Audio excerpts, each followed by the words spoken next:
कम से कम स्कूल नहीं आ रहे हैं तो घर में कम से कम पढ़ रहे हैं, तो सारे बच्चों को अपीयर होना चाहिए।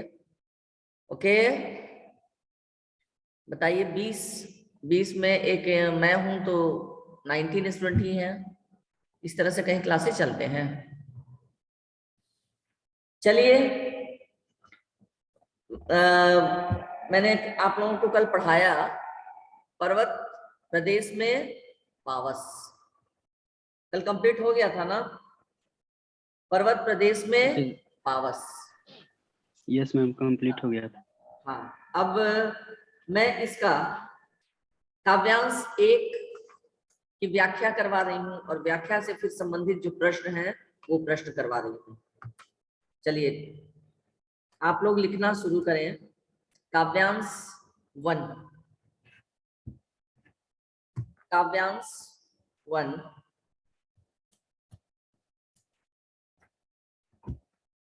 ठीक है,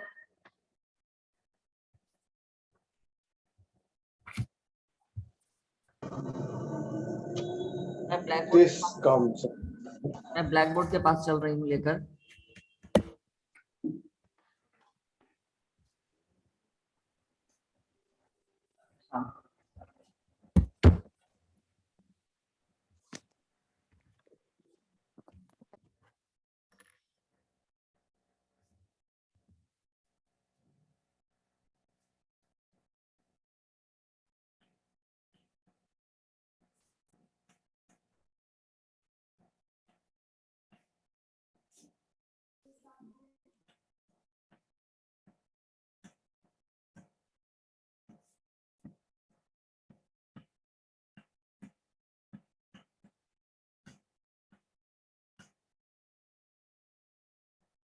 हाँ,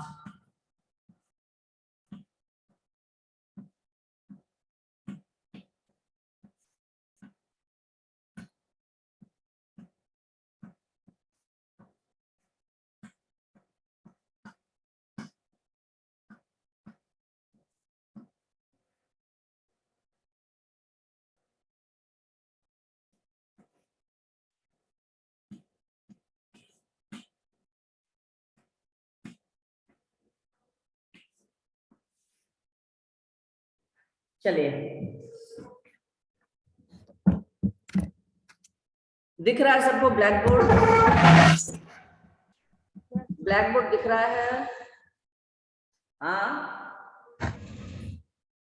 सबको ब्लैक बोर्ड दिख रहा है? Yes ma'am. Yes ma'am.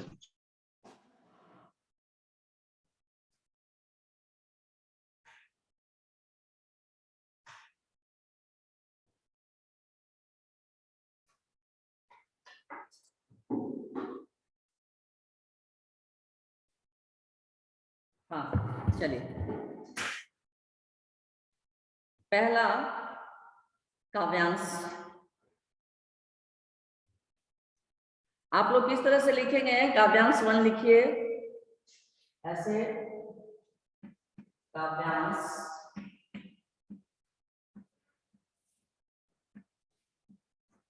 1। पावस ऋतु की, ऐसे पावस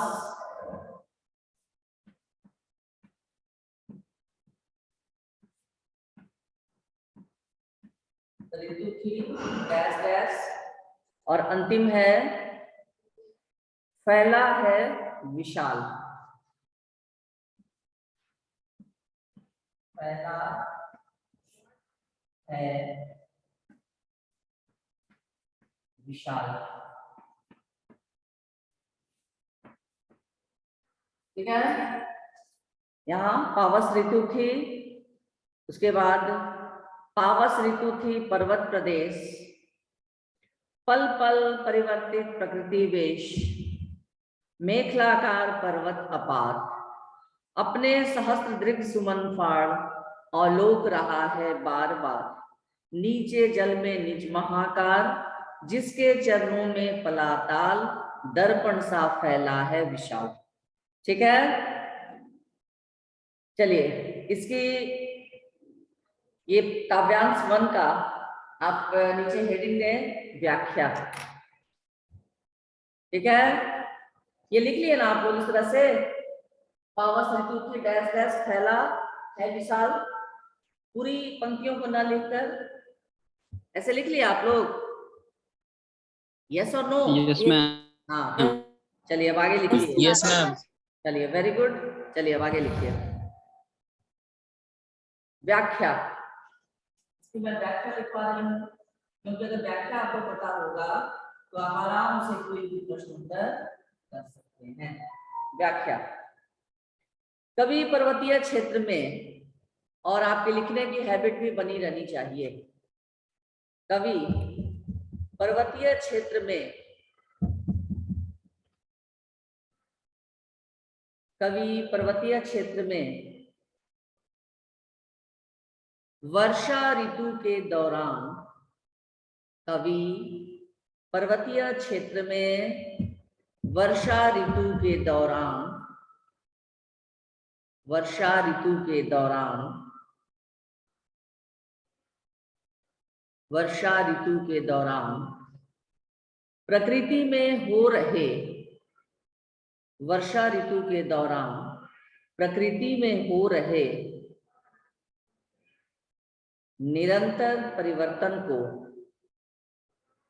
कवि पर्वतीय क्षेत्र में वर्षा ऋतु के दौरान प्रकृति में हो रहे निरंतर परिवर्तन को महसूस कर रहे हैं। दौरान प्रकृति में हो रहे निरंतर परिवर्तन को महसूस कर रहे हैं। सब लोग लिख पा रहे हो?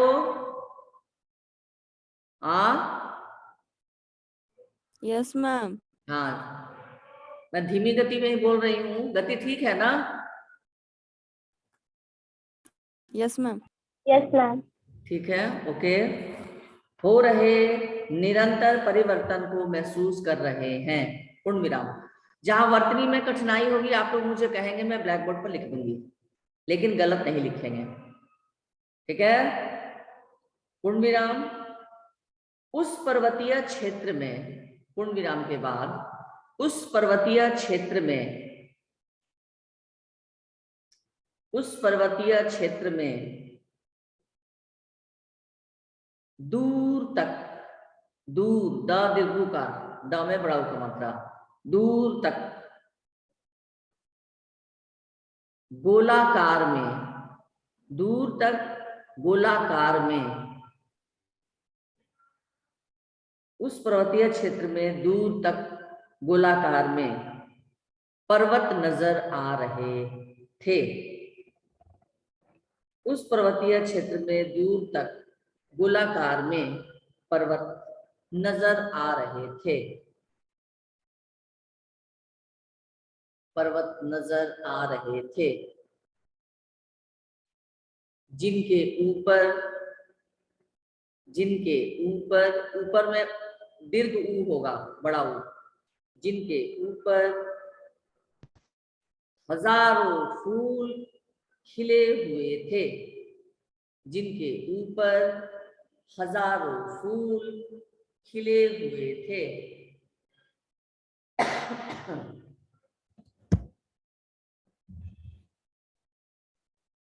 जिनके ऊपर हजारों फूल खिले हुए थे। यहां तक हुआ? यहां तक हुआ बच्चों? Yes, ma'am. Yes ma'am. पूर्ण विराम। नीचे एक विशाल तालाब था, नीचे एक विशाल तालाब था, नीचे एक विशाल तालाब था, जिसमें, नीचे एक विशाल तालाब था जिसमें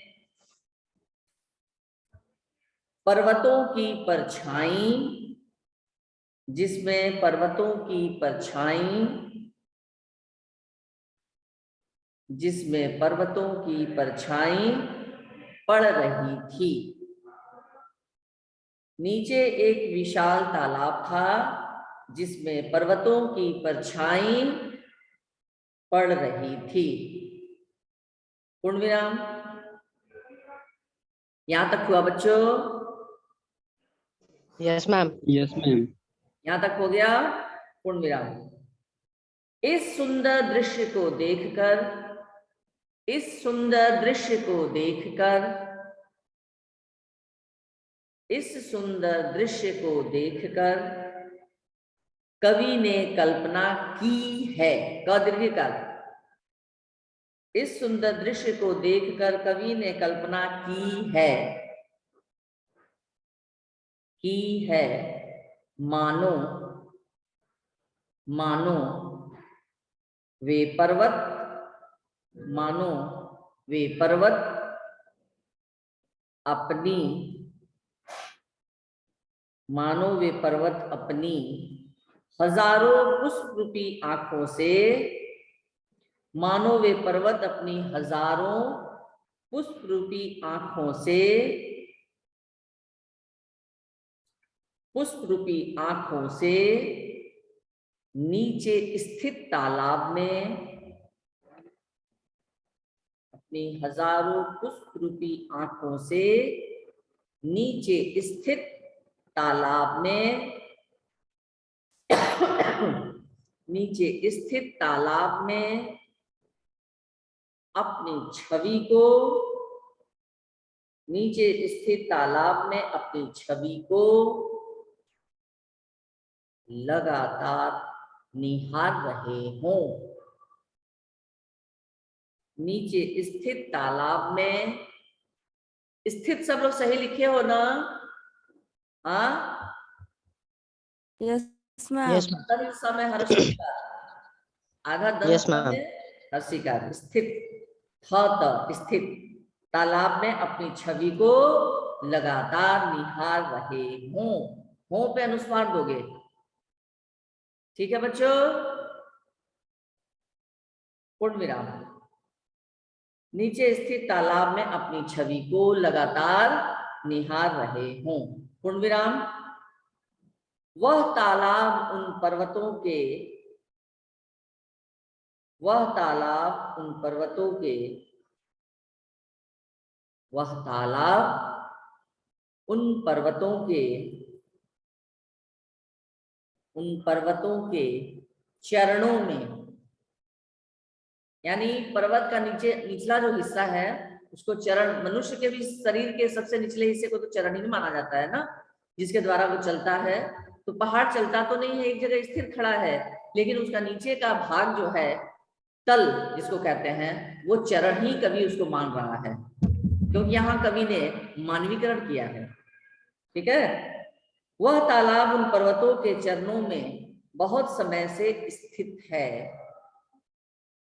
वह तालाब उन पर्वतों के चरणों में बहुत समय से स्थित है और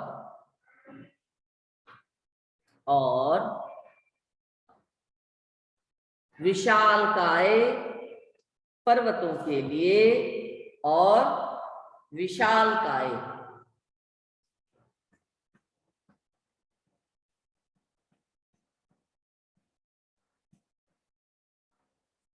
विशालकाय दिख रहा है सबको? हाँ, यस मैम, दिख रहा है। और चरणों में बहुत समय से स्थित है और विशालकाय, विशालकाय की वर्तनी मैंने लिख दिया है। विशालकाय पर्वतों के लिए, और विशालकाय पर्वतों के लिए वह दर्पण का काम कर रहा है, और विशालकाय पर्वतों के लिए वह दर्पण का काम कर रहा है, और विशालकाय पर्वतों के लिए वह दर्पण का काम कर रहा है। ठीक है?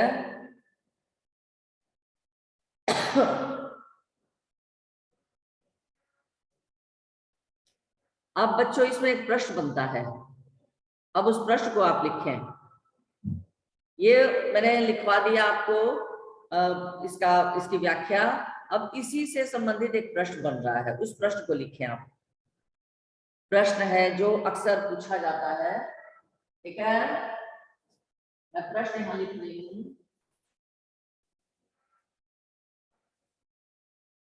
प्रश्न लिख रही हूं, सहस्त्र दीर्घ सुमन से क्या तात्पर्य है?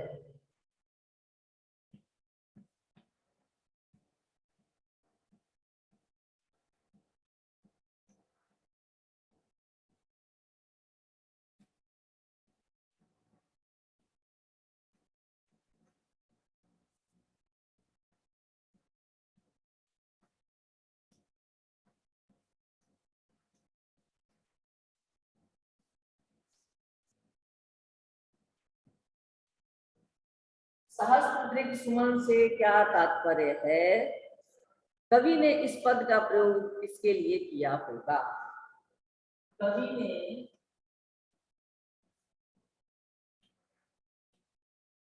इस पद का प्रयोग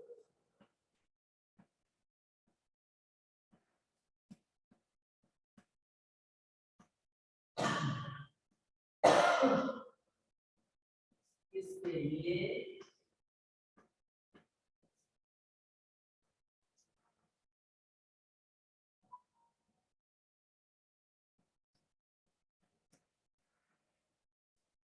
किसके लिए किया होगा?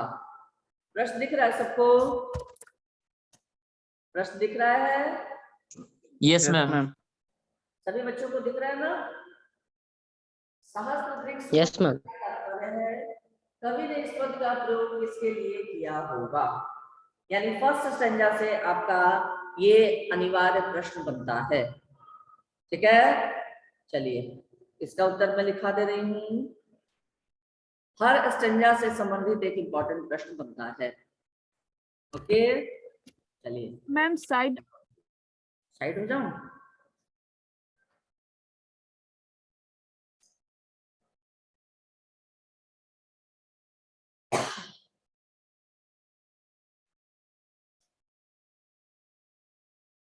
दिख रहा है? हो गया? Yes ma'am. हाँ, इसका उत्तर लिखें। सहस्त्र का अर्थ है हजारों। ये जो शब्द है सहस्त्र, ठीक है, सहस्त्र का अर्थ है हजारों। ज के नीचे नुक्ता होगा, हजारों। सहस्त्र का अर्थ है हजारों। अल्प विराम। दीर्घ का अर्थ होता है नेत्र। दीर्घ का अर्थ होता है नेत्र। दीर्घ का अर्थ होता है नेत्र, कौमा। सुमन का अर्थ होता है पुष्प। सुमन का अर्थ होता है पुष्प। सुमन का अर्थ होता है पुष्प। अर्थात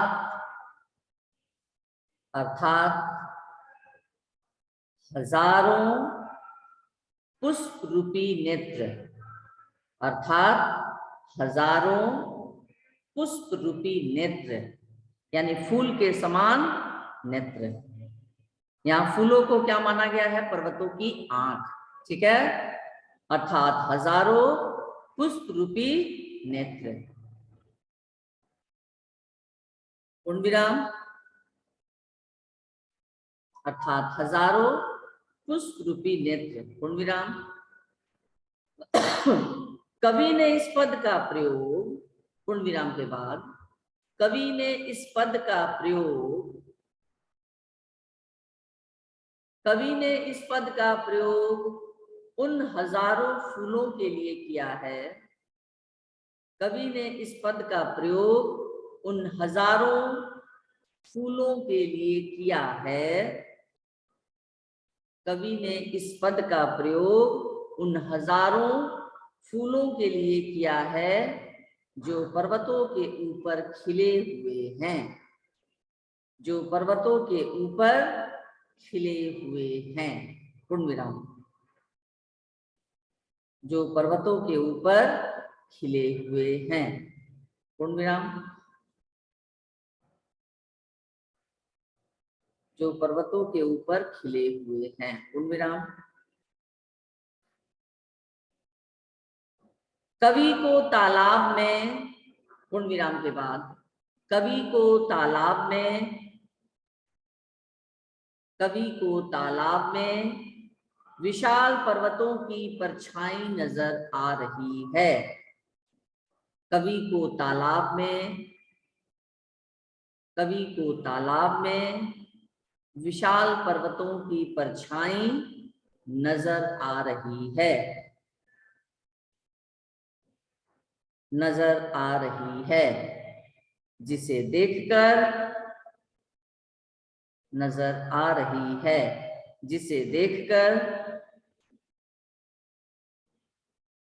जिसे देखकर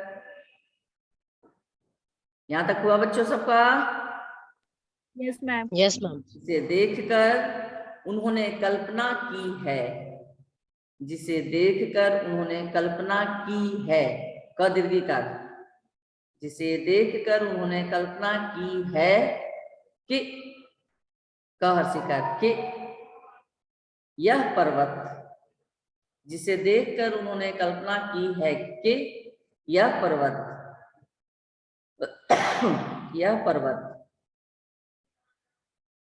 अपनी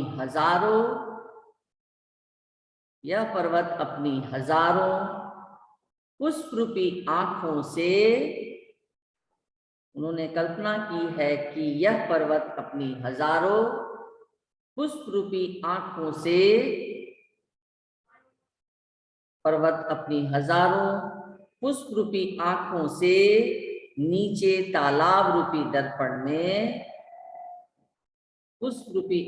से नीचे तालाब रूपी दर्पण में अपनी परछाई देख रहे हैं।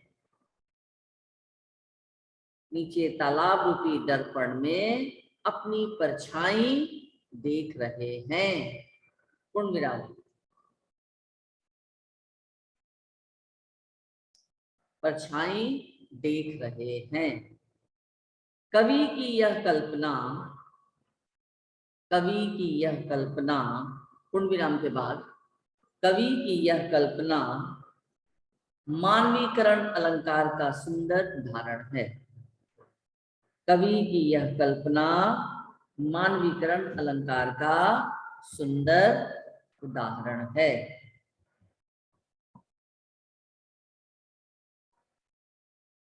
कवि की यह कल्पना मानवीकरण अलंकार का सुंदर उदाहरण है। अब लिखिए काव्यांश 2।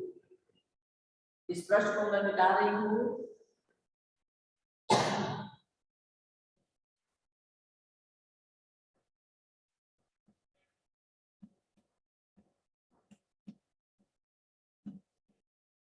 काव्यांश की पंक्तियां हैं। गिरी का गौरव गाकर,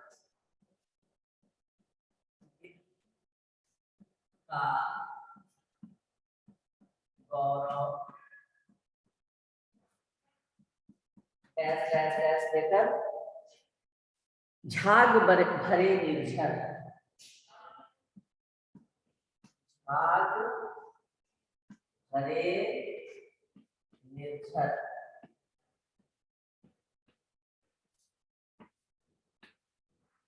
झाग भरे निर्झर। सबको दिख रहा है बच्चों? हाँ, Yes, ma'am. झाग भरे निर्झर, ये काव्यांश 2 है। इसका मैं तो लिख पा रही हूँ व्याख्या। पहले इसकी व्याख्या लिखे आप लोग। व्याख्या,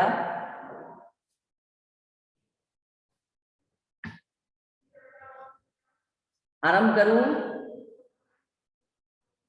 Yes, ma'am. पर्वतीय क्षेत्र में बहते हुए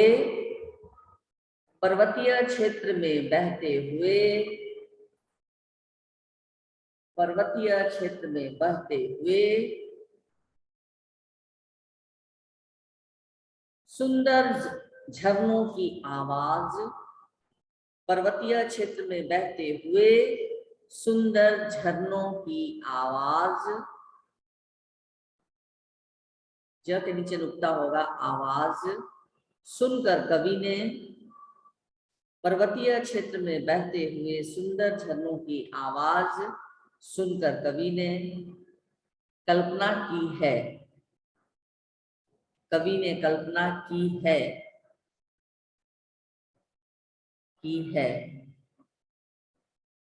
मानो वे झरने, मानो, यहां पर कवि सब कुछ मान रहे हैं, ठीक है, यानी प्राकृतिक चीजों को देखकर कवि ये महसूस कर रहे हैं, कवि की ये कल्पना है, ठीक है। आवाज सुनकर कवि ने कल्पना की है मानो वे झरने पर्वतों की, मानो वे झरने पर्वतों की, मानो वे झरने पर्वतों की प्रशंसा के गीत गाते हुए, मानो वे झरने पर्वतों की प्रशंसा,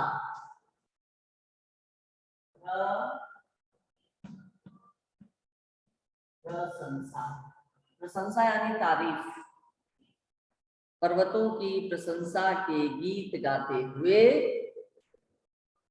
मानो वे झरने पर्वतों की प्रशंसा के गीत गाते हुए बह रहे हों, प्रशंसा के गीत गाते हुए बह रहे हों, हों के अनुस्वार पूर्ण विराम। यहां तक हुआ सबका? यहां तक हुआ बच्चों? Yes ma'am. ऊंचाई से गिरने के कारण, ऊंचाई, ऊ बड़ा ऊ चंद्र बिंदु, च का चा और बड़ी ई, ऊंचाई से गिरने के कारण, ऊंचाई से गिरने के कारण झरनों के पानी में, ऊंचाई से गिरने के कारण झरनों के पानी में झाग पैदा हो जाता है, ऊंचाई से गिरने के कारण झरनों के पानी में झाग पैदा हो जाता है, ऊंचाई से गिरने के कारण झरनों के झाग, पानी में झाग पैदा हो जाता है, जिसके कारण वह दूर से देखने में, जिसके कारण वह दूर से देखने में चांदी जैसे चमकीले, जिसके कारण वह दूर से देखने में चांदी जैसे चमकीले, च म क में बड़ी की मात्रा, की लय का ले, चमकीले, कौमा सुंदर से, जिसके कारण वह दूर से देखने में चांदी जैसे चमकीले, ऊंचाई से गिरने के कारण झरनों के पानी में झाग पैदा हो जाता है, जिसके कारण वह दूर से देखने में चांदी जैसे चमकीले और सफेद नजर आते हैं, चांदी जैसे चमकीले और सफेद नजर आते हैं, पूर्ण विराम। नजर ज में नुक्ता होगा, पूर्ण विराम के बाद लिखिए झरनों का यह आकर्षक रूप, झरनों का यह आकर्षक, पूर्ण विराम के बाद क्या बोले? झरनों का यह आकर्षक रूप, आकर्षक की वर्तनी मैंने लिख दिया है, झरनों का यह आकर्षक रूप देखकर, झरनों का यह आकर्षक रूप देखकर कवि ने कहा है, झरनों का यह आकर्षक रूप देखकर कवि ने कहा है कि, झरनों का यह आकर्षक रूप देखकर कवि ने कहा है कि झरने, झरने मोती की लड़ियों के समान, मोती की लड़ियों,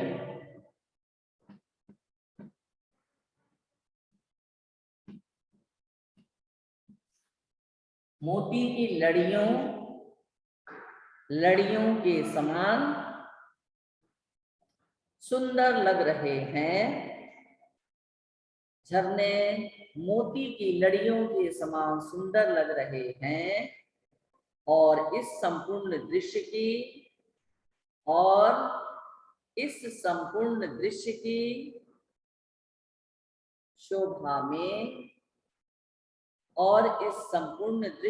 शोभा में चार चांद लगा रहे हैं और इस संपूर्ण दृश्य की शोभा में चार चांद लगा रहे हैं। पूर्ण विराम।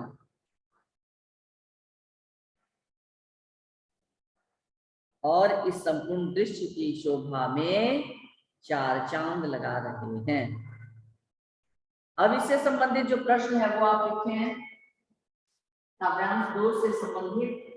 अब इससे जो प्रश्न बनेगा वो मैं लिख रही हूँ, उसको आप लिखें। क्या प्रश्न बनेगा वो मैं लिख रही हूँ। झरने कविता में किसके गौरव का गान कर रहे हैं? प्रश्न।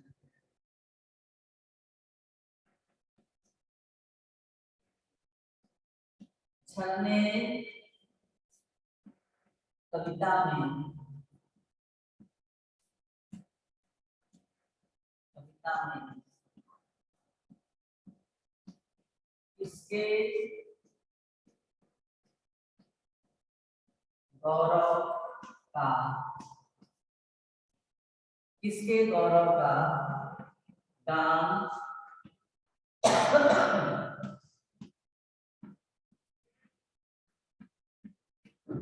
किसके गौरव का गान कर रहे हैं?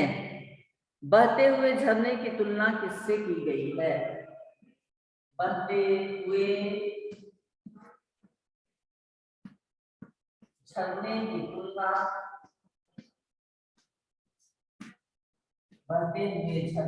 तुलना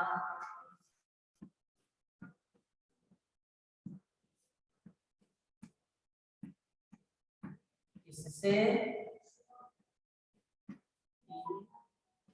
गई है?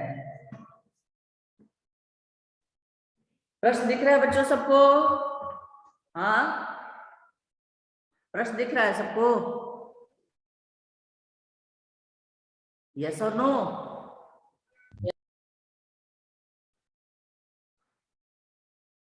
प्रश्न दिख रहा है?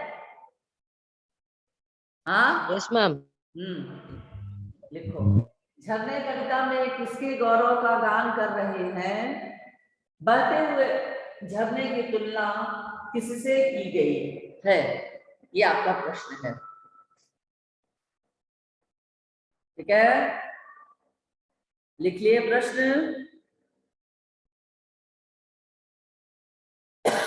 Yes ma'am. सब बच्चे लिख लिए प्रश्न? सभी बच्चों का हो गया? Yes, ma'am. चलिए उत्तर लिखिए। पर्वतीय क्षेत्र में बहते हुए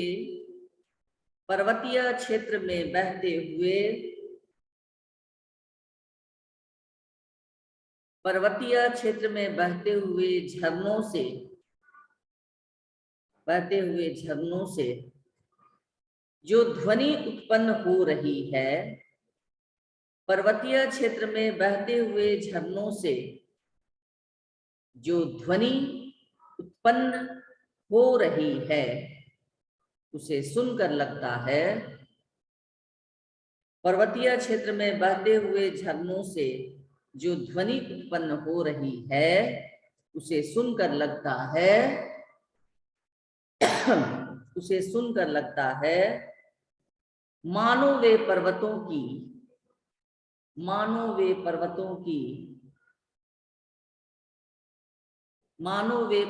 की प्रशंसा के गीत गाते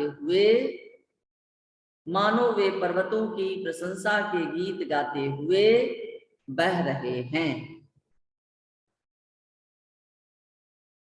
जो ध्वनि उत्पन्न हो रही है उसे सुनकर लगता है मानो वे पर्वतों की प्रशंसा के गीत गाते हुए बह रहे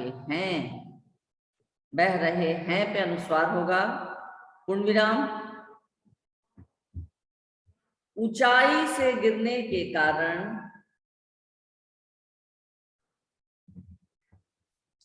ऊंचाई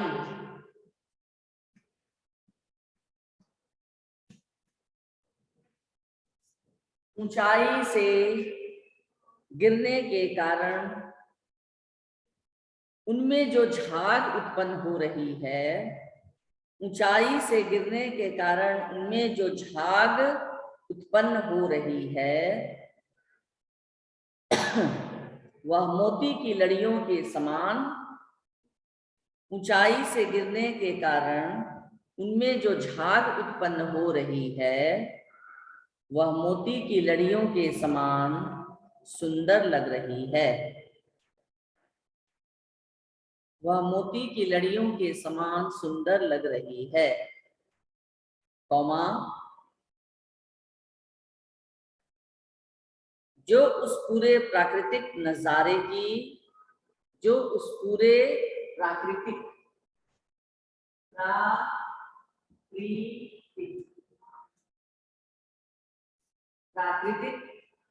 नजारे की खूबसूरती में, जो उस पूरे प्राकृतिक नजारे की खूबसूरती में चार